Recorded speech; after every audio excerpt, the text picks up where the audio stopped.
Welcome back to my YouTube channel. आप सबको मेरा सादर प्रणाम। आज हम पोष कृष्ण पक्ष एकादशी षटतिला की बात करेंगे। जैसे कि पुराणों में वर्णित है, ऋषि अगस्त्य ने जीव मात्र को पाप से मुक्त करने के लिए इस व्रत की कहानी ऋषि दालभ्य को सुनाई थी। इस व्रत की महिमा अपरंपार है। इस व्रत की विधि बताते हुए ऋषि कहते हैं कि पोष कृष्ण पक्ष एकादशी के दिन ब्रह्म मुहूर्त में उठना चाहिए। सुबह के सारे काम खत्म करने के बाद स्नान करके भगवान विष्णु की पूजा करें। भगवान को अबील, गुलाल, चंदन, अक्षत, पुष्प, कपूर चढ़ाए और खिचड़ी का भोग लगाए। फिर भगवान के चरणों में कद्दू, सुपारी या श्रीफल रखे और भगवान से भक्तिभावपूर्वक प्रार्थना करें कि हे प्रभु, हमें हमारे सारे दोष मुक्त करो और हमें भवसागर से पार कराओ। षटतिला एकादशी की कथा इस प्रकार है। किसी नगर में एक ब्राह्मणी रहती थी।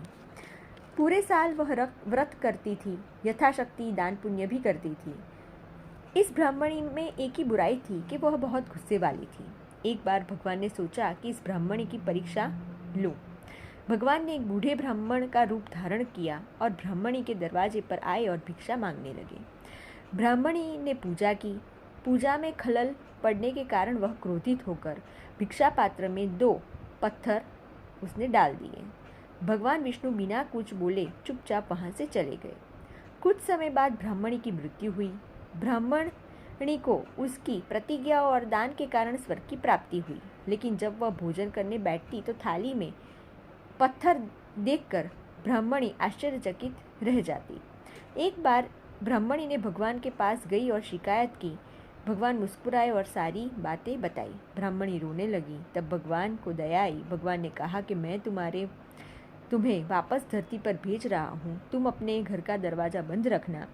तुम्हें लेने के लिए जब अप्सराएं आए तो उन्हें कहना कि कोई मुझे षटतिला एकादशी का पुण्य दो तो ही मैं द्वार खोलूँगी। ब्राह्मणी पृथ्वी पर लौट गई। घर में जाकर दरवाज़ा बंद कर लिया। रात होते ही अप्सराएं उन्हें लेने के लिए आई और दरवाज़ा खटखटाने लगी। तब ब्राह्मणी ने कहा कि मैं तभी दरवाज़ा खोलूँगी जब तुम में से कोई मुझे षटतिला एकादशी का पुण्य देगा। अप्सराएं एक दूसरे की ओर देखने लगी। अंत में एक अप्सरा बोली कि मैं तुम्हें एकादशी का वरदान देती हूँ, फल अर्पण करती हूँ। तब उसने दरवाज़ा खोला। एकादशी का पुण्य मिलने के कारण ब्राह्मणी अप्सरा को भी लज्जित करने वाली दिव्यांगना बन गई। दरवाज़ा खुलते ही अप्सराएं सोचने लगी कि यह कौन है, यह एक देवी है। अप्सराओं को आश्चर्यचकित देखकर ब्राह्मणी बोली कि हे दिव्यांगनाओं, मैं आम ब्राह्मणी हूँ। षटतिला एकादशी के महात्म्य से ही मुझे यह दिव्य रूप प्राप्त हुआ है। यह सुनकर अप्सराओं ने ब्राह्मणी से व्रत की विधि जानने का अनुरोध किया और उन सभी ने स्वर्ग जाकर इस एकादशी का व्रत किया। ऐसी है षटतिला एकादशी की महिमा। अगर आपको मेरा ये वीडियो अच्छा लगा है तो उसे जल्दी से सब्सक्राइब करें, लाइक करें और शेयर करें। नमस्कार।